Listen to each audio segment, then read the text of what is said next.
Evil science and magic buddies.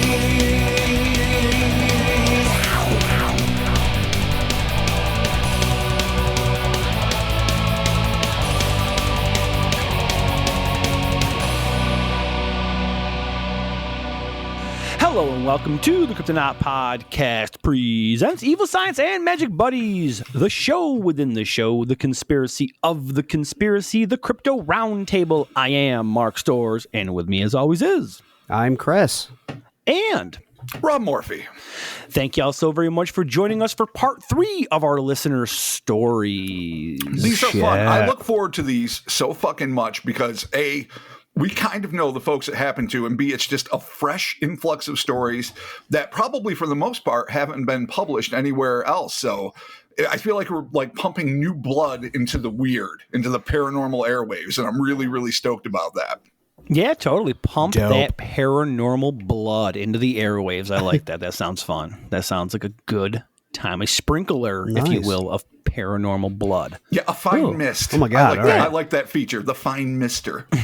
Nice. A paranormal fertilizer. The usuals here. We got the hellerspace.com. Get yourself some shirts. We got the Instas and the Twitters and the Facebooks. Reach out to us there. Talk with us. See what's happening. Our Facebook fan group, which is fucking phenomenal. Check everybody out there. Join. If you've not joined it, join it. It's super fun. Especially, nowadays, the whole quarantine from the whole COVID thing, it's kind of nice to get on there and talk with a bunch of people and just kind of pass some time. So thank you everybody over there. Yeah, they're good motherfuckers. They're really fun to talk to. I enjoy all of them, really. It's awesome. We appreciate it. So let's just get to it, man. Let's just fucking tell some spooky stories from some of our listeners. All right. Absolutely. Without further ado, this one comes to us, and this is an amazing pseudonym, from Rusty Shackelford. Oh, that to me, you know what? That's like the modern Mark Twain. This guy should be sitting somewhere on the muddy Mississippi in a rocking chair with a dry piece of grass clenched between his mustache-covered teeth, just dreaming about days of yore and how to be poetic about it. The good old Rusty Shackelford. Yeah, there you go. Like a fishing shack on the bayou. Oh, I love it. I'm painting a picture here. Paint me a picture. Let's paint the picture that was actually sent to us about a weird encounter that he had. Okay. And this is a good one. When I was 9, the year 1991, my dad and then stepmother fancied themselves homesteaders. Looking to get away from the boom/bust cycle of the Alberta oil industry, they decided to become ranch farm contractors and move as far away from large centers as possible. A side note, both of them were rampant conspiracy theorists. So they might have been doomsday preppers too. They might have gone the whole 9 yards. True. Militias, who knows? But yeah, I get it. All right, so you're away from the grind and you're staying safe from the wars of the world, I guess. This sounds like my perfect setup. Your people. Honestly. Yeah. 9 years old with my conspiracy theory parents. I'm like, fuck you guys, we're going out, we're bringing homesteaders. Like, this is dope. So I'm in. Totes my goats. They interviewed for a couple of positions in northern British Columbia and ended up getting an offer for what appeared to be their dream location. All my prepubescent grumbling and the fact that I would have to be homeschooled as there were no buses servicing this far out aside, it was the most beautiful location I have ever lived. So there's that perk. The modest 3-bedroom house sat halfway down a valley side, overlooking the yard with the shop and various farming implements, while the other half opened up into one of the fields we worked for, feeding the 100+ head of cattle that we were tasked with taking care of. In the summer, it was not uncommon to look out into the hayfield and see a large herd of deer grazing. And when I say large, I mean between 20 and 50, which is incredibly large. That's a fuck lot of deer. Yeah, that's a lot. I get like 9 at most.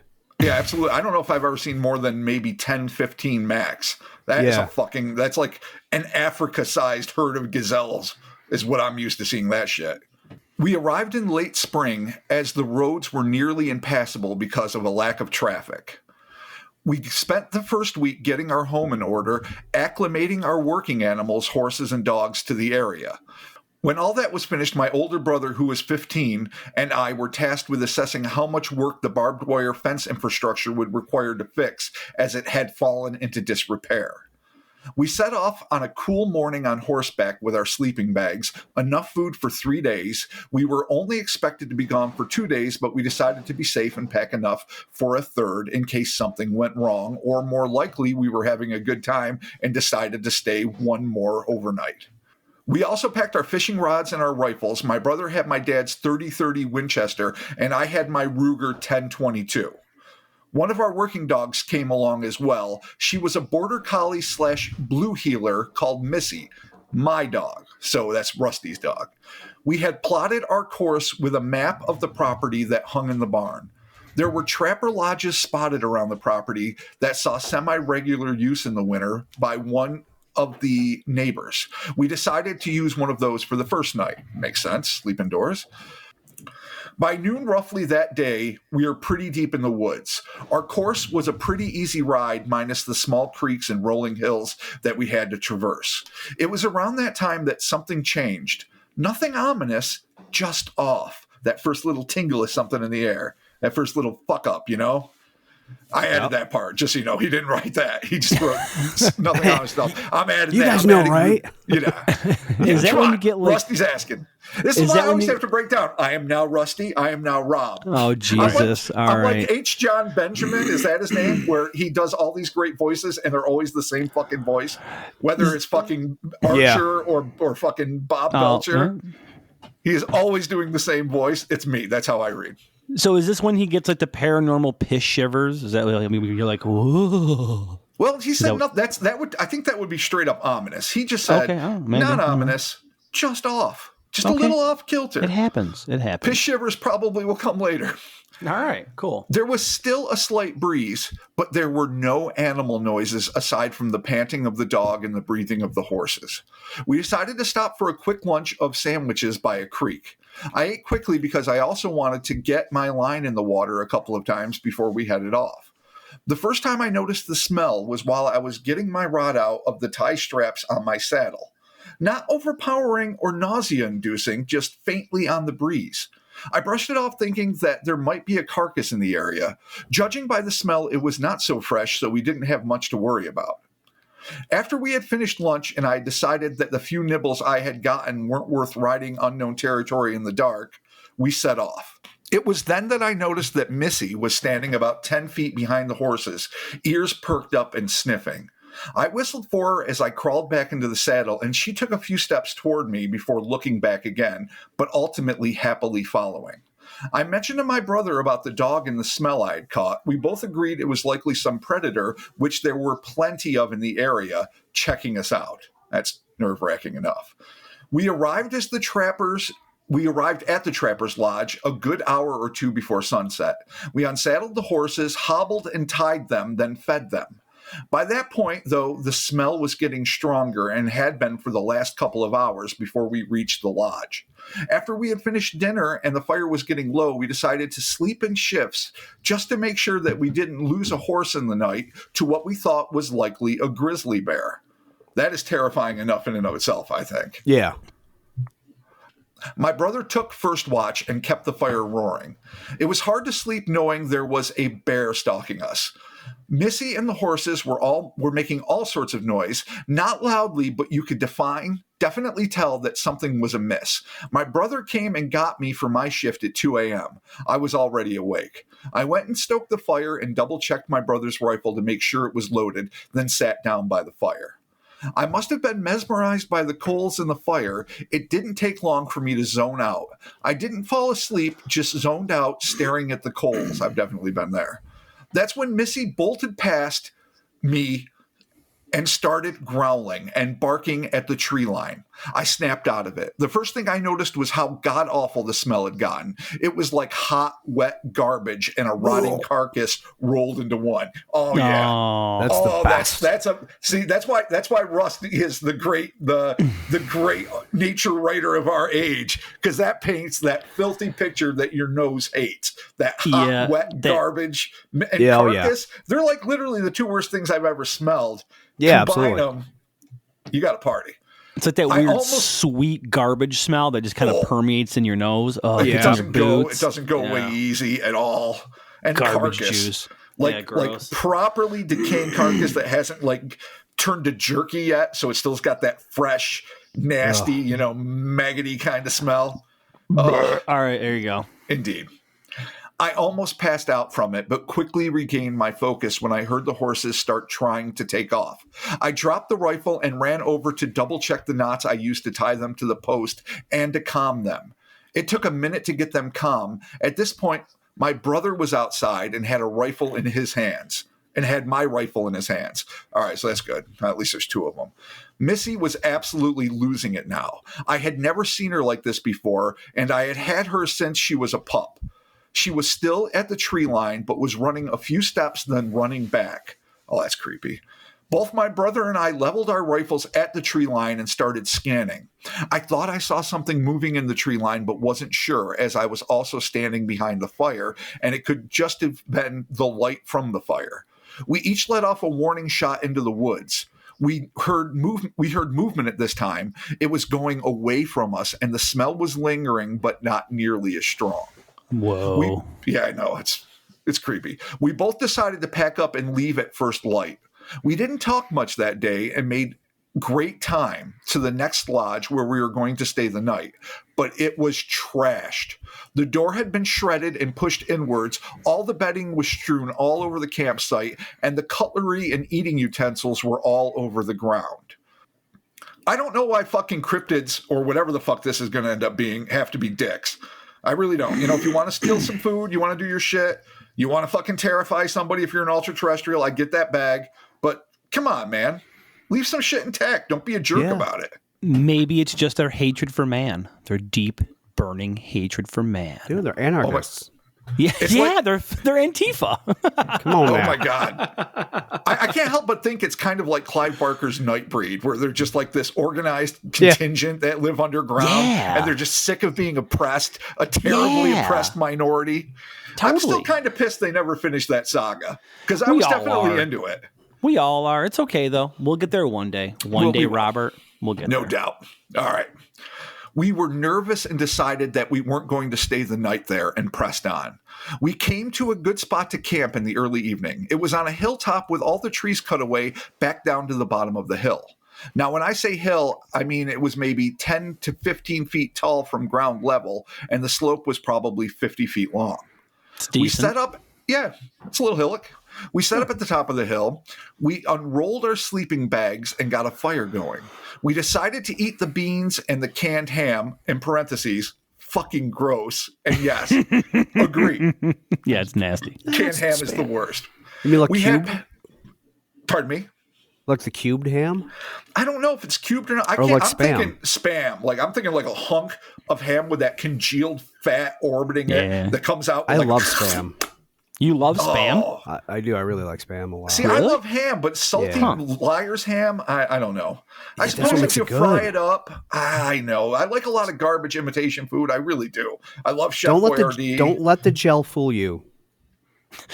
It's disgusting, though. You have to admit, it's one of the most disgusting things in the world. No, nobody eats the gel. No one's like, hey, can I get more gel? Do you rinse it off before you eat it, or do you fry it in the gel? I know people that fry it in the fat. Yeah, that's not bad. That's acceptable, but you wouldn't just eat congealed. No, I know. I don't think anyone treats it like the brie rind or something. Like, oh no, the gel's the best part. I throw the ham away. Fuck this Spam. I can put fat on a piece of bread. Hey, Dad, can I have the gel? He's like, no, Chris, not today. You need to take the trash out. That's for good boys. You don't deserve the gel. I like how we impersonate your dad. Sounds absolutely nothing like your dad. Yeah, that's all it is. Absolutely it's dad voice. It is dad voice. It's true. That's true. All right, so he's eating the canned ham. Rusty thinks it's gross. Chris doesn't. We'll leave it at that. We had packed as extra provisions. That's being the canned ham. During the day, we hadn't noticed anything out of the usual. The birds were singing. The bugs were making their pleasant hum. Even the dog and the horses were acting fine. We thought the bear had decided to leave us alone. Boy, were we wrong. No. It was a clear... I know, I love that little bit of foreshadowing. It was a clear night. The sky was illuminated by not quite a full moon, and the stars were bright. We were starting to relax and enjoy ourselves finally, and had even talked about going to the large creek that we had passed early for some night fishing. Then the wind picked up and we caught the smell again. So strong it was disorienting. And that's something. I think we've all had that experience where you smell something and it's so goddamn pungent and powerful, you almost kind of like don't know where you are for a second. You start reeling. That's just nasty. Yeah. The animals started throwing fits again. Missy was running in circles around the fire, barking and growling. The horses were trying to break their hobbles. One of them ended up throwing themselves over on their side. That's fucking, wow, that's panic. Doing A a horse curly just shuffle? hucking itself on its side? That's nuts. So I went to get her back up on her feet while my brother scanned the tree line with his rifle. Just as I was getting my horse back on her feet, 3 shots rang out. I turned to look at my brother, and he was as white as a ghost and trembling. For our ages, we were fairly experienced outdoorsmen, really because it was the only form of entertainment we could afford. I scooped up my rifle, which had been laying on my sleeping bag, and joined my brother looking down the hill at where he had fired. It took my eyes a minute to adjust, and I wanted to take a few steps closer to the tree line to help the process when my brother put his hand on my shoulder and yanked me back. I turned, starting to mouth, "What the fuck, man?" when I noticed he wasn't being malicious. He was fucking terrified. So I quietly stepped back beside him and raised my rifle and started scanning. That's creepy. At first, I thought my eyes were playing tricks on me. There was something in the woods, moving quickly back and forth. Bear in mind, all I saw was a silhouette, but it was tall. From the vantage point, I guessed it was between 5 and 8 feet tall, but it was lanky with real long arms that went down to its knees. All right, I've got to say something here. I love that he says between 5 and 8 feet tall. I really get fucking... It chafes my balls when someone's like, it was clearly 7 3/4 inches tall. It was right there. I mean, we knew. I mean, it's just a guess. In real life, if you're on a hill looking down at a silhouette in the woods and you don't know the exact size of the landmarks there, it was at least 5 feet tall, but maybe it was tall. Like the next day, you might be able to go and judge. All right, it was at this branch high, and this branch is 2 feet over my head. It's really tall. But I like the fact that he's not playing around like. Here it is, it's 7 3.5. That really gets annoying. 423 inches. Exactly. He went on with the description. The hand and fingers, or at least what looked like them, were long and skinny as well. It would stop occasionally, and it looked like it was taking a step toward us. Then it would dart back further into the trees. The fire eventually died, and we were abundantly aware of that. Neither one of us wanted to start it again for fear we would both need to fire at this thing if it decided to break the tree line and rush us. It got close to the tree line a couple of times, but hid behind the trees and peeked its head out to where it looked at us. Like I said, it was dark, but from what I could tell and eventually confirm with my brother the next day, it had a long face with a snout like a canine and what we thought were human-looking ears. It was covered in hair/fur, and like I mentioned earlier, it was skinny with long arms and fingers. All right, that just puts a whole new patina on everything. Yeah, that's just like scummy looking dog soldier. Like I glanced through this really quick. I hadn't read it all the way through, and I was just like, okay.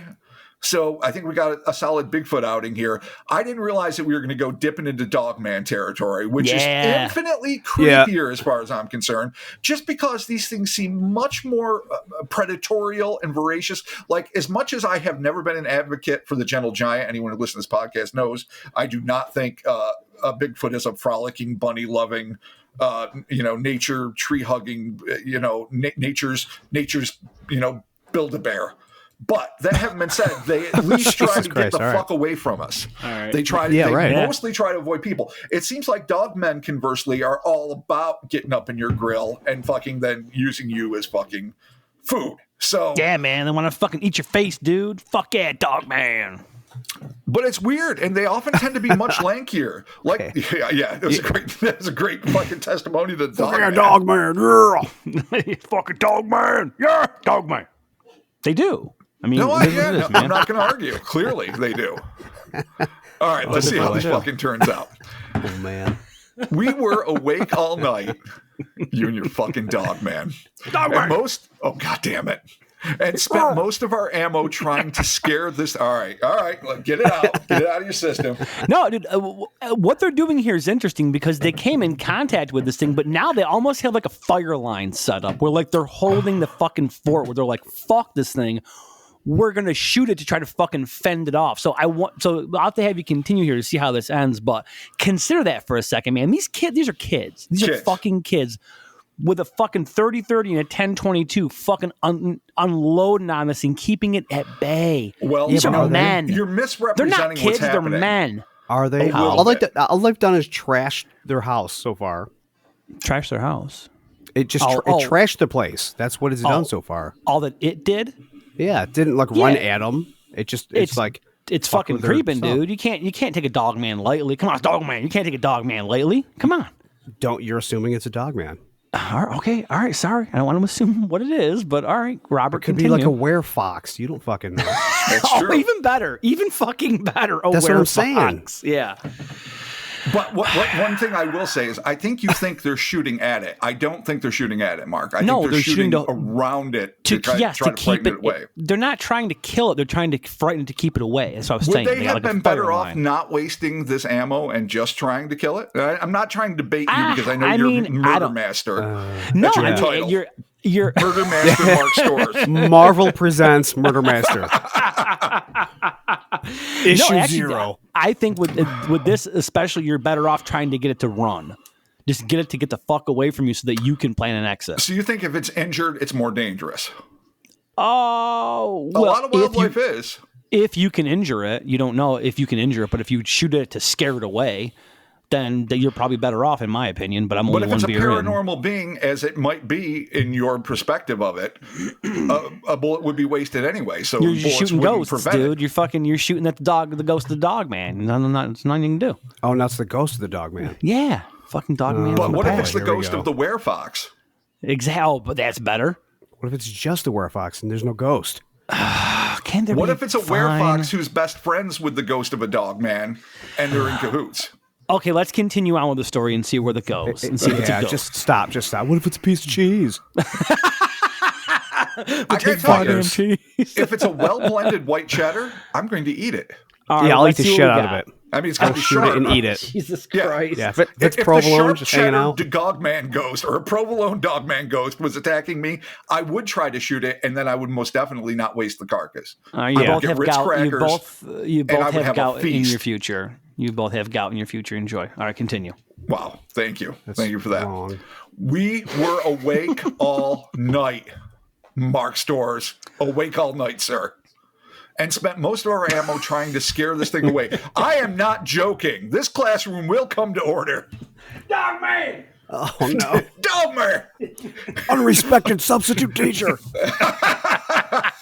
I will send you down to Mr. Oshag Hennessy's. All right, continue. Thank you. Most of our ammo trying to scare this thing away. Shortly before dawn, while it was still dark, it left and never came back. Or did it? No, it didn't, actually, according to the story. Once the sun started... God damn you. He's just walking around. He was... This is what happens when we can't be in the same place. You are unruly. Who are you talking to? You are an undisciplined member of this pod. Just wandering around, screaming dog man, doing whatever you want. How am I supposed to conduct this? I know. Right, like, we can hear you. We can tell that you're like 20 feet away. You left to do something, and you just scream dog man. Look, we can tell this. We can tell this. All right, continue. Fine, sorry. Do we have dog you man. now? Do we? Yes, you have me. Fine, continue. Son of a bitch. Once the sun started, see what you do to me? Once the sun started coming up, we saddled up. I think he said we saddled you, but I don't think he meant us. We saddled up. We saddled you. We saddled you and set off for the house. All right, I'll just read it as it is. Perfect. We told our parents. Can you imagine just riding the Cryptonaut podcasters back home after the ghost of the dog man fell in love with the fox? Yeah, I mean, apparently happened. I mean, yes. We don't remember. We told our parents, and they laughed at us. They laughed. The derisive laugh of conspiracy theorist homesteaders is the coldest laugh in the world. I know, I've received it, and I'm really sorry, Rusty. But then it goes, at first. Towards the end of our 3-year stay there, my dad started believing what we told him because he and a neighbor, an old World War II vet, had gotten into some of the old boys' homemade whiskey. Oh, boy. Oh. And my dad told him about what we saw. Peter, the old vet, quote unquote, told my dad that there was something out there because he had had similar experiences. Throughout our stay there, we had some unexplainable cattle deaths. Some kills were easy to identify as bear, cougar, and wolf kills, but there were 2 or 3 that were different. Throats and leg tendons slashed, not torn like you would expect with teeth, but slashed almost like a knife. All the soft bits were gone like a wildlife kill. The kill itself just looked like it had been done with a knife. Maybe a dude? But why would a dude just randomly stab a cow? That's a fucking weird thing. Really Freddy Krueger Dogman. Right on. Oh, fucking He's got the blades. Okay, Sir listen, Frederick Krueger. We'll get to that. We'll get to that. All right, let's do it. All right, we're really focus. close. We're really close. Living there, I had many encounters with wildlife, tracked back to the house by a grizzly bear, chased across a field by a large black wolf, and trapped in a calling shack by a cougar. What the fuck is a calling shack? I'll have to Google that later. A calling shack. Is that a phone booth? Is that what you call a phone booth in Alberta? Maybe like a processing area, like for like drying meats and stuff like that. Maybe. Either way, he was fucking trapped in there by a cougar. Is it berries? Is it where you keep the berries? No, maybe. Okay. I don't know. But nothing as scary as that second week we were riding the fences. So even grizzlies, black wolves, and fucking cougars do not hold a fucking candle to the ghost box. And that, my friends, is Rusty Shackelford and the dog-like, man-like, hairy, skinny nightmare that we don't know exactly what it is yet, but we will talk about it. His encounter somewhere in the homesteading wilds of, I guess I assume Canada, right? Yeah. Alberta. Yeah. So that's fucking, that's scary. That's disturbing. I mean, that to me sounds like a dogman encounter. I thought for sure it was going to go into Sasquatch territory. Oh, me too. I was 100% all of a sudden sure. It's like, oh, hey, enjoy your werewolf. I'm like, oh, fuck. All right. Enjoy your silver bullet. And that's the scariest to me. Like, of all the classic monsters, and, you know, in terms of like fiction, the classic universal monsters, the one that was always the scariest is the werewolf, period. Yeah, 100%. The Howling, or the classic films like American Werewolf in London, or more recent ones, even though it's a little older now, like Dog Soldiers that Mark mentioned earlier. These things, there's something about, because it's not negotiable. Like, it seems like a Dracula can occasionally fall in love with you, or you can find some way to maybe mitigate it. Frankenstein's monster, if you don't try to set it on fire and you treat it really nicely and you catch him on a right day, it's cool. Yeah. Same with mummies. If you literally aren't a fucking 3-legged turtle in a baby pool full of molasses, you can get away from a fucking mummy. But a werewolf is fast, predatorial, it can smell you, it gives no fucks, there is no negotiation, it just wants to rend your flesh, and even if you're lucky enough to get away, you're cursed. It's a fucking nightmare. Yeah, that's the deal. They are always on fucking 10. Yeah, that's what, you're right. That's what fucking to the max. Always in the movies, like they're never anything less than 10, and that's what made them fucking horribly scary. Like they're just always fucking. Like you can't escape. There's no fucking way. Yeah. No, you're done. You're absolutely done. Unless you find a silver cage or something. Yeah, right. A silver fucking chainmail. What was that chainmail thing that fucking Scott Steiner used to wear in his head? That weird chainmail thing. Wasn't it? It was just chainmail. Yeah, it was just get one of those and just be like, I wonder if you know how they have those like shark chainmail that they used to use all the time. It's supposed to be like, even though a shark bite would still end up like shattering your femur or wherever the fuck it bit, but the teeth wouldn't actually penetrate because of it. Like if you had like silver forged chainmail, I wonder if you could go toe to toe a little bit. Like if you had, you need like silver knuckles, and you would need to like protect your skin like everywhere, literally. Yeah, or if, say you had a silver cage and you just get lowered into the werewolf cave like a fucking shark cage. Just like, ooh, look at him. The fucking werewolf cave, dude. Fuck yeah. I don't know, what the That's fuck's a fucking werewolf cool. cave? I don't know, All right. man. It's like Let's cave get back of to werewolves, Rusty. dog. All right, so Rusty. Dogman. Robert, real quick, give us a fucking quick primer on Dogman. You know, it's Yo, funny. Dogman. I am no fucking expert on dogmen. I will be the first to come forward and say this. I've spoken, obviously, a bunch of times and interviewed Linda Godfrey and other people. Obviously, the Bray Road thing became famous. What I do know is this. It's always a very terrifying experience. They are very, very rarely like a lot of Bigfoot encounters where it just brushes past at a distance or you piss on your shoe because it's booking through your camp or something. It's almost like it's always seeming to be hiding somewhere waiting to pounce. Now, obviously, the people it does pounce on, and I am convinced that it must occasionally, or these things must, don't get to report these stories. But the ones that do, they're some of the scariest stories in cryptozoology. So they seem to be pretty prevalent in the American Midwest, but I mean, stories of and it's almost impossible not to conflate them with werewolf stories and other incidents of alleged lycanthropy. Yeah. So it goes back to Europe, it goes back to the Middle East, to Africa, where there's like were-jackals and catmen and things like that. So the idea of a humanoid canine is something that you can trace back, Romulus and Remus. You can go back to like the most ancient texts of and stories of human history. It seems to be something that is either straight from the human id, something terrifying that has and I can speak to this like from a fictional standpoint, what Chris and I and you were talking about minutes ago.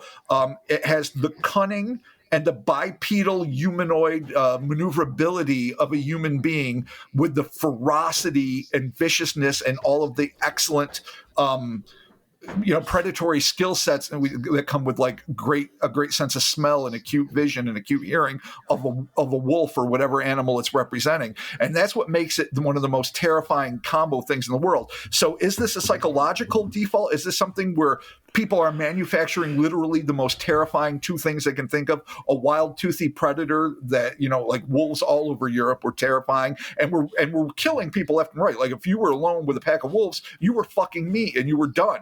I don't think it justifies having, wiped them out to the point of extinction in some European countries, but I understand why people back in the day would fucking wholesale kill wolves when they see them. And the other most terrifying thing is a cunning, remorseless human being that gives no fucks about humanity. And so basically they're a serial killer with all of the scent, tracking, and ferocity of a fucking wolf. It is the worst of two things. So I don't know if there's a monster we built just because it's the most perfect monster in terms of terrifying us, or if there is something, if some canine-like creatures evolve to have bipedal locomotion. This is the long shot, because you would think there'd be something in a fossil record, there'd be something that would be handed down in terms of a species, but they're always associated, be it like Native American skinwalkers or again like the jackal men of the fucking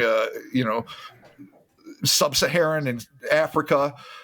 They always seem to be associated with supernatural aspects, and that's another thing that puts a real twist on this. So the thing about dogmen is I want it to be, as I often do, cryptozoological, but when you really look into it, it seems like something that can't exist biologically, but people are seeing it and are terrified and chased and attacked by it. So that means something is going on, but is it something beyond, the biological pale? And that was a long-winded way of saying I don't know a ton about dogmen, but that's my perspective on it. I'll be the first to admit. I mean, I know when I'm talking shit, but I mean everything I said because it is all legit. Yeah. No, biologically speaking, we're two different species. There's no in between there. Right. Right. Unless something was engineered. Lab engineered to be like a super soldier. Like a pigman baby? Pigman baby. But I think it comes more from, it comes from old stories of gods. Like all the Egyptians, they were all fucking animals. Always. Right. Yeah. I mean, that's just kind of a thing. That's really an old thing. But I don't really know what it could be. I guess it could be a skinny, mangy attack bear. I guess. No, the worst bear ever. Yeah, totally the worst bear ever. But it could be a dying, like you say, mange-ridden circus bear that escaped, from whatever the big top, like the train toppled over, like they always say how the monkeys got out in Florida and, became skunk apes. I don't necessarily buy that, but I know it's one of the theories. But like, it would have to be something that was trained to do something that fucking most mammalian predators don't do, and that is be bipedal. So if you've got a weird, mangy, sickly, fucked up, and also it doesn't have the pointy ears on top of the head like a lot of dogmen sightings. An interesting twist in this is that it seemed what Rusty and his brother saw seemed to have human ears. Yeah. By all accounts, what they saw was a Sasquatch with an elongated snout. Yeah. Which is interesting to me because, again, I'm not an expert on dogman sightings. I've read the Bray Road book by Godfrey. I've read a lot of accounts, but it's not something I've put a lot of onus on. And we should. We'll definitely do it someday. But it's, maybe that's a future pod. Oh, 100%. We're gonna have to do Bray Road, period, as a future pod. But the dogman phenomenon in general is really worthy. And obviously, we just... As the researcher, we all bust our ass to do everything we can on this podcast, every single one of us. But you have to take it one day at a time. There's so much to look into. There's so much that's fascinating, and dogmen just never made it to the top of my list. But it's going to get there eventually. Huh. All right. Well, that's it, man. Fucking dogman in the woods. You got to fucking keep them at bay. And again, good on these guys. They were literally kids. They're fucking kids. They're in some weird fucking Skyrim survival mode with their fucking conspiracy theory parents, and they fucking lived. And they are more of a man than I could ever be. So, in closing, dogman is a psychic projection of our fears into the ether that has bounced back to us. It could be a tulpa. Yeah, is that what you're saying? Are you saying it's a tulpa? Because I feel like that's pretty much what you said. I might have said that. It could be a tulpa. You never know. I don't know. We don't have any dogman research. We need to get the dogman research together and figure out if dogman's a tulpa. Could be on terrestrial. You never know. I see where you're directing that little passive aggressive comment. I like that. Fine. It's not passive aggressive. It's a little hurtful the way you did it. I don't even like here that. We go. Now Rob's upset. No, I guess I don't read about enough paranormal stuff for us. No big deal. Well, hold on a second, Rob. Your feelings don't count. Fucking around. Yeah, Rob, your feelings don't matter. Chris, what did you say? Wow, I don't like the term dogman. Hold on a second, Robert. Chris doesn't like the term dogman. Chris, why don't you like the term dogman? Because it's just not really accurate. I get why you'd say it. It's bipedal. Looks like a dog. It's a dogman, but it's not. It's not really accurate. Okay. Really, well, what would you prefer? To me, I don't know. Not dogman. like just like how you're just like, I don't know, not dogman. Because you can insert any animal, and as long as it's on two legs, you call it something man. Yeah, squirrel man, man, dog man, hamster man. We literally did the Wacomico cat man, the indescribable Octoman. I mean, that's just a trap I know I fall into all the time when I've named things. It's a man. I mean, if that's it just walks the deal. bipedally and looks basically humanoid except for some key differences, man is an easy default. Awesome. And you know where we get it? Fucking Stan Lee. Spider-Man. Yeah, Spider-Man. Yeah. Batman. That is true. So Bob Kane and Bill Finger. So throwing a man after something. But anyway, let's just focus on this. I think we can't rule out the possibility that this might be a werewolf sighting and he might have been mid-transformation. You caught him fucking mid-transform. Well, I mean, the human ears on the side of the head, it's thin. Yeah. It's all right, just pissing it out there. Rusty, please. I mean, all deference to you. But what if your dad was a werewolf? What if he needed to be far away and pretended to be a conspiracy theorist, but basically because he wanted to fucking get as far away from populated areas because shit gets dangerous? Or maybe he married a werewolf and your stepmom was a werewolf, but she's a good person. And when she went out into the wilds to like eat one of the 57 deer or whatever fucking giant herds you have out there, she started stalking you guys as prey. But guess what? She remembered she loves you. She remembered that you and your brother were fucking good people, and she stood by the tree line and she wanted to come out and eat you, but she couldn't, and she fought, and you guys shot above her, not because you're not evil. You're not trying to put down a thing you don't know, but your stepmom was like, no, I'm not eating my boys. I'm not doing it. And she went away and she left you safe, and you guys are here to talk about it, and you didn't kill your stepmom. You didn't have silver bullets anyway, so you would have been fucked. Unless it was a dog man or a ghost fox man, but those are different things.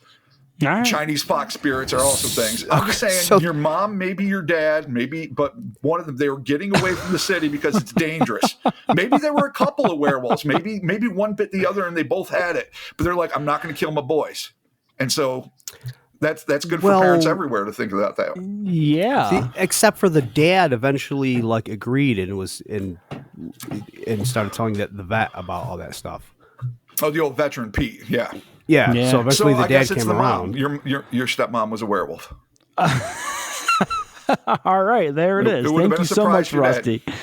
Yeah, your dad's. It's gonna be a shocker on No, Christmas morning. I think Mom's if a werewolf. anything, it was I don't know, like a Hills Have Eyes situation or something where these people were just already in there. Oh, like weird squatters, cannibal Yes. squatters that wear Yeah, animal they just- skins. that's even better. Deeply live in the woods, and people just don't know, and they're all fucked up, and And they smell like garbage carcass. Yeah, dude. why not? Oh shit, Chris has a way better theory than fucking Dog Man. It is a better got- theory, but he's got I think, weird I think your fucking- stepmom as a werewolf still has some potential. These are both good movies. No, They're listen, not I bad know, movies. I I'd know, watch I know them. you're going to No, side with Chris. that's I get it. That's what happens. Teen Wolf 4, an unwritten script that we just said. Wolf 4. Teen Wolf 4, stepmom's a werewolf. I feel like my stepmom's or an alien or something. I feel like Kim Basinger was in a movie like that. I that's mean, funny. if she is now, because we just said it, so it's out there. There's a somewhere universe else. where it's that gonna be, happened. It's going to be, totally a fucking one of those Sinbad is fucking a genie movies now. Totally. All right, cool. Mandela. Thank you so very much, Rusty. We appreciate you sending in the story. It was a harrowing tale. Congratulations on surviving it. You are a better person than I. I would have surely died and not be here podcasting today Dude, with there's Robert nothing. and Chris. It wasn't like it wasn't like launching attacks. No, it wasn't. I mean, I'm just going to assume that. You're like, you survived. I'm like, dude, it was way far away. It stood there. All right. Maybe Like- you. Okay. All right. Just saying. It sounds At best, it dangerous. was like an doesn't- aggressive raccoon, and you're like, oh my god, you survived it. All right, fine. Congratulations, Rusty. You sort of made it. So Hey, no, there he you gets go. full props for a 9-year-old in the fucking woods Yeah, dealing with this fuck. shit. That's Yeah, big totally. props for courage. Like, 9-year-old. I don't see 9-year-old Chris out there. Just saying. you don't want to see 47-year-old Rob out there. I would be No, a shit show. Jesus Christ, no. Even all three of us would just be like, yeah, out of here.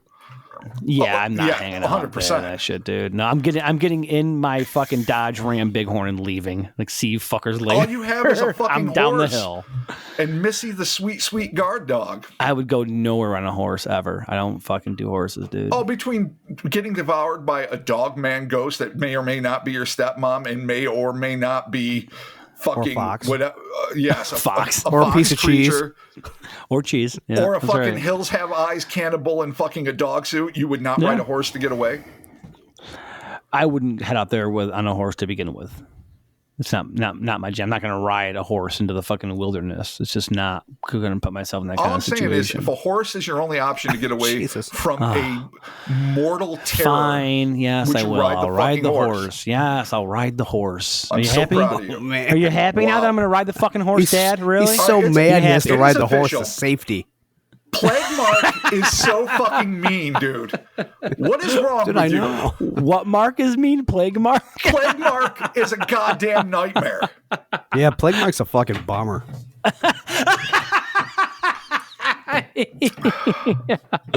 Oh, you guys are my favorite. I'm gonna protest Plague Mark. Oh, you guys going to protest outside Me of my house? and Rob are coming over tomorrow. We got OG signs. Mark. Bring Sweet back Mark. old Mark. New Where Mark has Mark sucks. gone? Where's Dad? Where's the Where's fucking Dad? Dad? Where's my baby Dad? Aw, Where's my tiny you baby guys- boy Dad? Aw. See, it's what. See, now old Mark's coming back since I heard that. Oh, it was a little affection. Thank you. I appreciate that, Christopher. Rob, I wish you It's could say true. that too, but you won't when you can't. So Oh, there you you go. fucking son of a bitch. wow. It is Wow. this fucking digs, man. I have been there for you since day one, you son of a biscuit. And know, look what I know, happens. You I lash know. out. You know what? You listen, need to see you know the what? beard. You haven't seen the beard, and that's Sometimes hurting you. Listen, sometimes we hurt the that could ones be we it. love. The beard could be the key. I think Michael Landon said that once. Did he? Did he? Sometimes we That really sounds like Michael ones we Landon. Yeah. you always Was hurt it the on a ones you love. highway to heaven? Highway to Where heaven. was it? Yeah. Yes, it was. I was actually thinking like Little House on the oh, Prairie. right. I keep forgetting about Highway to fucking Heaven. All right, cool. So, Rusty, thank you so very much. We appreciate your story. Yeah, this could have been Michael Landon and I was a teenage werewolf. Just throwing it out there. Totally. Awesome. All right. So there you have it. Thank you so very much again, Rusty. And as always, keep those stories coming. cryptonautpodcast@gmail.com. No matter how long, no matter how short, send them. Rusty got his own episode out of this, so fucking rock on, Rusty. Yeah, that is absolutely. fucking dope. Thank you, Rusty, for doing it. And I'm really glad you survived. And you and your bro got to live to tell about this tale because that could have been a fucking shit show otherwise. And thank you for sharing it. And like, good on you guys, man. That's balls of steel for two kids. Well Fuck done. yeah, man. For two little dudes out there in the wilderness, y'all did fucking great. So the Instas and the Twitters and the Facebooks, check us out there. HellerSpace.com. We got t-shirts. Hey, you know what? You can rep the fucking Cryptonaut Podcast Presents Evil Science and Magic Buddies. We got that t-shirt available over there at the old HellerSpace.com. So get yourself an Evil Science and Magic Buddies t-shirt and fucking rep that shit. And people are going to be like, what the fuck is Evil Science and Magic Buddies? And why is magic spelled like that? And you'd be like, you don't fucking know if you don't know, dude. You ain't in the club. Don't talk to me. Get away from me. Make that shit up. 6 feet, motherfucker. 6 feet. So, do all that. Patreon.com/Cryptonaut Podcast. Boom. Check us out over there. Thank you to everybody that supports us. There you have it. Keep them stories coming. Everybody stay safe, stay healthy. Hopefully shit is going to be looking better here in the near future. And we'll talking to you soon. Goodbye. Dog man. Everybody. Sorry I accused your mom of being a werewolf, dude. Maybe she is, man. Doesn't mean she's a bad person. No, she could be a fine person and a werewolf. It's an affliction. It's We've like all drug known addiction we've all known decent something werewolf. else. Didn't you bang a wait? Hold on a minute. Didn't you bang a werewolf at one point? I had sex with a lovely young lady who later claimed she was not only a you werewolf, were, yeah, but and then you pregnant had with my kids that you werewolf didn't babies. support. But I'm also Yeah. a werewolf, technically, So based on that when- decision she made. She said So she seduced me because she knew I was a werewolf. Did you ever get like any like you know how like recently the government gave people like aid for the whole COVID thing? So did you get like $500 a puppy? Is that what happened? Is that no? That's not how it worked Oh, you out. didn't- It's it been didn't under. work? Listen, I don't know what the Yakuza is bummer. doing with my children as we speak. Things could go south in Japan a lot because for you those will that might know not on their have heard that 16th pod, birthday. the Yakuza hate fucking werewolves and are constantly hunting them.